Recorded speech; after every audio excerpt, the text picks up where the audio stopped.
ነው የመጣችው። የኔ ቆንጆ እንኳን ቅልል ላለሽ፣ እንኳን ራስሽን ሆነሽ መጣሽ፣ እንኳን ከትናንቱ እንባይ ዛሬ ፍክት ብለሽ መጣሽ። ዛሬ ከሆስፒታል የወጣችበት ቀን ነው። እንደምታዩት የሆስፒታል ብጃዋን ጥላ የራሷን ኖርማል ልብስ ነው የለበሰችው። ቆራጧ ነብሯ ግን ከሆስፒታል ከመውጣቴ በፊት አንድ ማወቅ ያለብኝ ነገር ብላ የብሩክን ፍቅረኛ አልትራሳውንድ አስመርምራ እውነቱን አውቃለች። ቪዲዮውን አብረን ነው። አማራርም የለብኝም ባለወጣ ደስ ይለኛል። ምንም መረጋጋት የለም። ማባክነው ጊዜ የለም ከዚህ በኋላ 26 ሳምንቱ ነው። አንድ ልጅ ነው 26 ሳምንት አለ ልጅ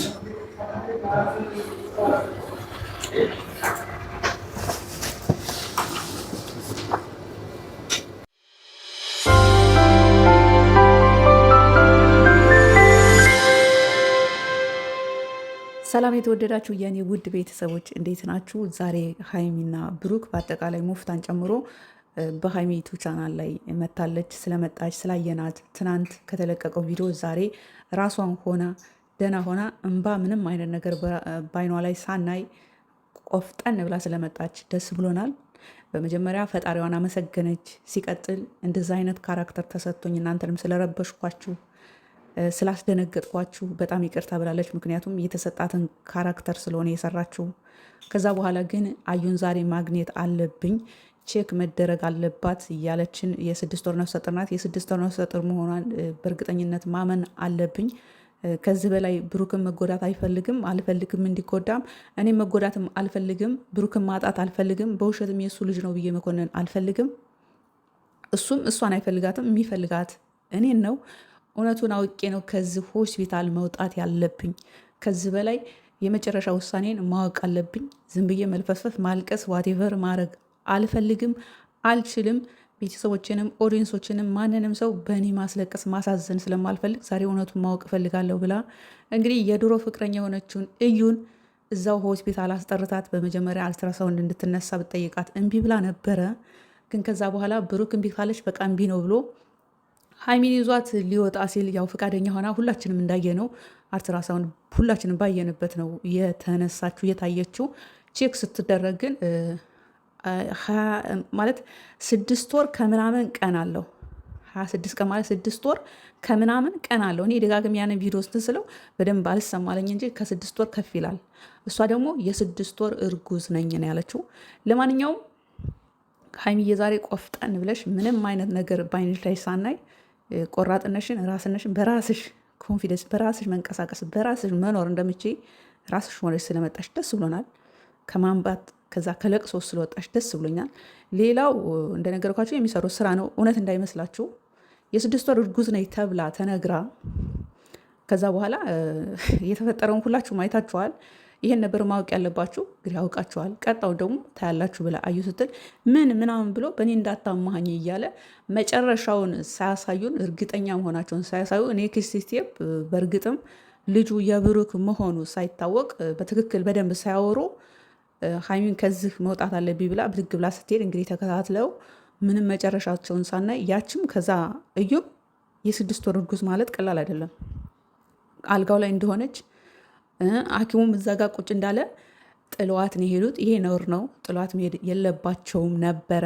መጨረሻውን ማሳየት ነበረባቸው። ሁሉም ከዛ ከሆስፒታል እንዴት አድርገው እንደወጡ አዩስ ማነኝ ሀይሚዬስ ወዴት ሄደች የሚለውን እስከ መጨረሻ ወደ ቤቷ ገባች ወይስ እየታረፈች ወደ እነ ብሩክ ቤት ነው ሄደችው ወይስ ወደ አዲስ አበባ ነው የመጣችው ወይ የት ነው የገባችው? እንደዛ በቃ ተመልሳ ልቧ እንደገና ተሰበረ። ዛሬም ደህና ሆና ከመግቢያ ላይ ቆንጆ ሆና አውርታ መጨረሻ ላይ የሆነችውን አይታችኋል። ሆስፒታል አዩ ተመርምራ የ6 ወር እርጉዝ መሆኗ ቼክ ሲደረግ የእሷን የሀይሚ መጨረሻ ሳናይ ካሜራውን ዘጉት። ለምን ካላችሁ ነገ ደግሞ በብሩኪት ቻናል ላይ ቀጣይ ስቴፕ መለቀቅ ስላለበት፣ ሌላውን ሰው መሸቀል ስላለበት፣ ሌላውን ሰው ማግኘት ስላለበት ነው ዛሬ የመጨረሻ ውሳኔውን ይፋ ሲያደርጉን በደንብ ሀይሚ ያለችበትን ሁኔታ ወዴት አረፈች፣ ቤቷስ በሰላም ገባችሁ የሚለውን በደንብ ሳያረጋግጡልን ቪዲዮ የተዘጋው። ይህ የሚሰሩ ስራ ድራማ ስለሆነ ነው። በነገራችን ላይ ድራማ ነው የምላችሁ። ቲክቶክ ላይ ብሩክን የምትሳደቧላችሁ፣ ፕላስ ደግሞ ይችን እዩን የሆነ ካርቤጅ ነገር አድርጋችሁ በአል ኢንቴሊጀንቲ ቆሻሻ ላይ የተጠራቃቀሙ ዳቦችን ምናምን አድርጋችሁ ልጅቷን ሴት ሆናችሁ። እኔ እንደዛ አይነት ነገር አልወድም። ሴት ሆነሽ በዛውም እርጉዝ ናት ልጅቷ፣ እውነትም እርጉዝ ናት። ግን ከብሩክ አይደለም። በቃ እንጃ እኔ አይደለም አያደርገውም ብዬ አስባለሁ። ከብሩክ አይሆንም። ግን ልጅቷ እርጉዝ ናት። የሆነ ነገር የሆነ ሳንበዲ ቸግሯት ማግኘት የሆነ ነገር ፈልጋ ሊሆን ይችላል ከነሱ ጋር የምትሰራው። ለምን አትታገሷትም? ሴት ሆናችሁ ካርቤጅ ይሄ ካርቤጅ ምናምን ነገር ይሄ ቆሻሻ ማጠራቀሚያ በአል ኢንቴሊጀንቲ ከቆሻሻ ላይ ምግብ እያነሳች እየበላች ቪዲዮ አቀናብራችሁ የላካችሁ ሰዎች ያንን ቪዲዮ ደግሞ ላይክ ያደረጋችሁ ሴት ልጅ እንደዚህ ልክ ያችን ልጅ እንዳቀናበራችኋት በአል ኢንቴሊጀንቲ ሴት ልጅ እንደዚህ ቆሻሻ ናት እንደማለት ነው። እኛ ቆሻሾች ነን እንዴ? ለምንድን ነው ወደኋላ መለስ ብላችሁ ራሳችሁን የማጠይቁት? አንድ ነፍሰ ጡር የሆነችን ሴት በዛ የቆሻሻ መጠራቀሚያ ውስጥ ምግብ እየበላች ምናምን አድርጋችሁ በአል ኢንቴሊጀንቲ ያቀናብራችሁ ቲክቶክ ላይ እየለቀቃችሁ እህቶቼ፣ አሁን ለሀይሚ ደግፋችሁ ነው? ለብሩክ ደግፋችሁ ነው? ወይስ ለማን ደግፋችሁ ነው? ራስነታችሁን ሴትነታችሁን እኮ በጣም ዝቅ እያደረጋችሁት ነው። ሴት ልጅ እንደዚህ ቆሻሻ ናት እንደማለት ነው በቀጥተኛ አማርኛ ሲተረጎምና ልጅቷ ቸግሯት ሊሆን ይችላል። ተረዷት። ይህ የሚሰሩት ስራ ነው። እነ ብሩክን ከመሳደብ ተቆጠቡ። ሀይሚዬ እንግዲህ በጣም ስለምትችል ጎበዝ ስለሆነች የተሰጣት ካራክተር ነው። በቃ የተሰጣት እድሏ ነው። እኔም እኮ ከ2 ቀን በፊት ተናግሬያለሁ፣ ተናድጄ ማለት ነው። ይገባኛል ንዴታችሁ። እንደዛ በአል ኢንቴሊጀንቲ ከቆሻሻ ጋራ የቆሻሻ ጋርቤጅ ውስጥ የገቡ ዳቦችን የተጣሉትን እያነሳች እዩ ስትበላ ምናምን ያደረጋችሁ ይገባኛል ስሜቱ። ግን ቢሆንም እንደ አንድ ሴት ልጅ ሆናችሁ እንደዚ አይነት ስታደርጉ ሴት እንደዚህ ቆሻሻ ናት እንደማለት ነው። እና ይችል ቸግሯት ሊሆን ይችላል። እርጉዝ ናት። ኑሮዋ ዝቅተኛ ሊሆን ይችላል። ከነብሩክ ጋር ደግሞ ስትሰራ ዝም ብላ አይደለም የምትሰራው። ቢያንስ ሚኒመም 50 ሺህ ብር ሳይሰጧት አትሰራም በቀላል። ማንኛውም ሴት እኮን ከነብሩክ ጋር ስትሰራ ተከፍሏት ነው። ይሄን ማወቅ አለባችሁ። ለማንኛውም ይህ የሚሰሩት ድራማ ነው። ድራማው ይቀጥላል።